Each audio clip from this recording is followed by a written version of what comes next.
Pues, Ofrecemos cursos de capacitación acá. No es Sí. para trabajo inmediato, es para estudiar.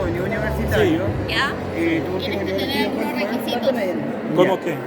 Visa definitiva, Ujú. en caso de extranjeros, registro social de hogar menor o igual al 60%, no tener título técnico ni profesional, tiempo disponible de lunes a viernes de 8:30 de la mañana a un cuarto para las 5 de la tarde. Son cursos que se realizan en Santiago, ya no acá en Peñalolén. Tenemos cursos de todas esas áreas. ¿Y cuánto demoran cada uno? Dependiendo del curso, de 3 meses y medio hasta 5 meses, incluyen una práctica laboral. Ya. ¿Y cómo lo hago para traerte los requisitos? No, solamente tiene que cumplirlo. Lo que yo pido tiene que tenerlo y tiene que postular en esta página. Aquí.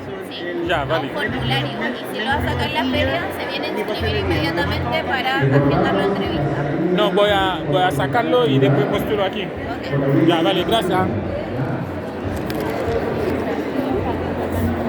¿Ya?